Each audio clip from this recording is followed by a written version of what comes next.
My dreams occasionally approached the fantastical in character, though falling somewhat short of coherence. One scene is especially stamped upon my recollection. That of a dank, fetid, reed-choked marsh under a gray autumn sky.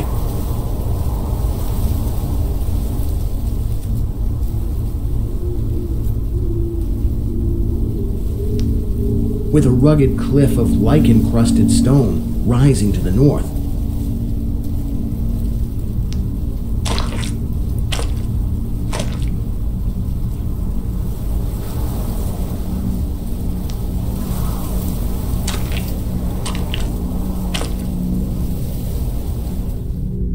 Impelled by some obscure quest, I ascended a rift or cleft in this beetling precipice.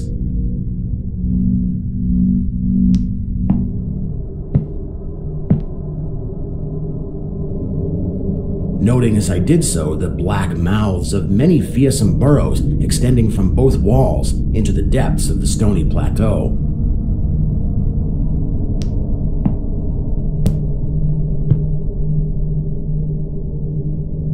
At several points, the passage was roofed over by the choking of the upper parts of the narrow fissure, these places being exceedingly dark and forbidding the perception of such burrows as may have existed there. In one such dark space, I felt conscious of a singular accession of fright, as if some subtle and bodiless emanation from the abyss were engulfing my spirit. But the blackness was too great for me to perceive the source of my alarm.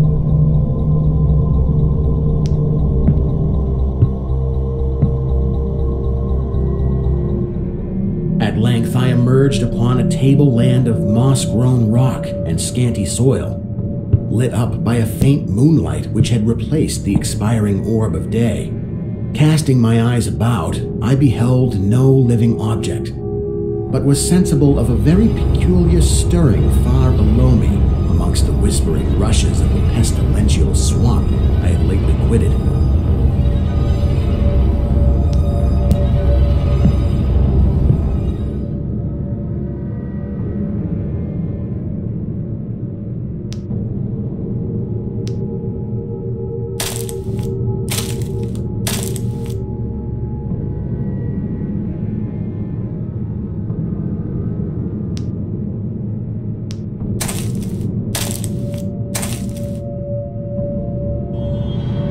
After walking for some distance, I encountered the rusty tracks of a street railway and the worm-eaten poles which still held the limp and sagging trolley wire.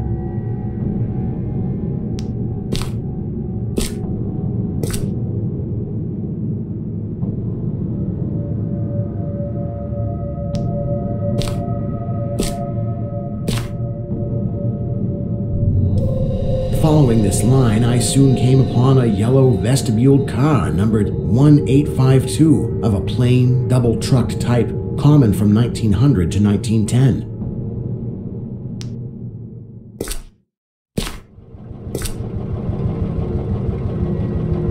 It was untenanted, but evidently ready to start.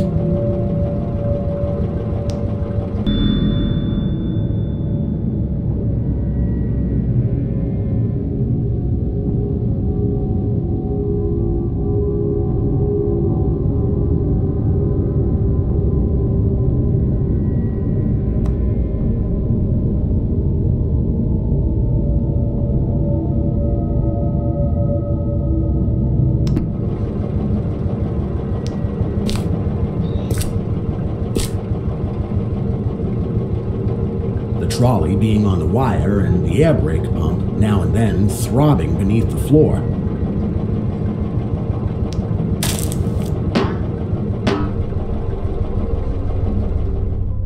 I boarded it and looked vainly about for the light switch.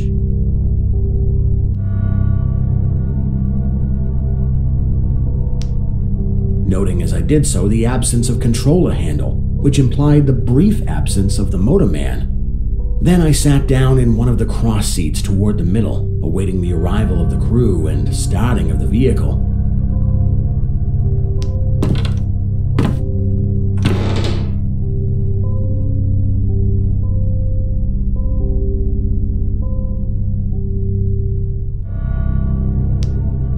Presently, I heard a swishing in the sparse grass toward the left, and saw the dark forms of two men looming up in the moonlight.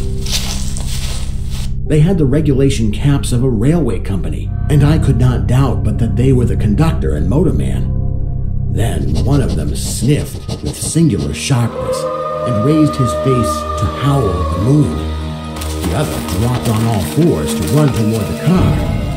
I leapt up and at once raced madly out of that car.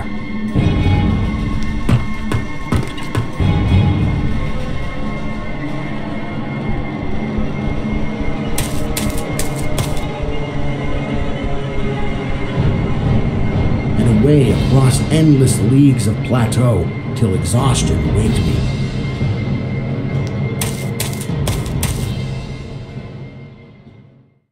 Doing this not because the conductor had dropped on all fours, but because the face of the motorman was a mere white cone, tapering to one blood-red tentacle.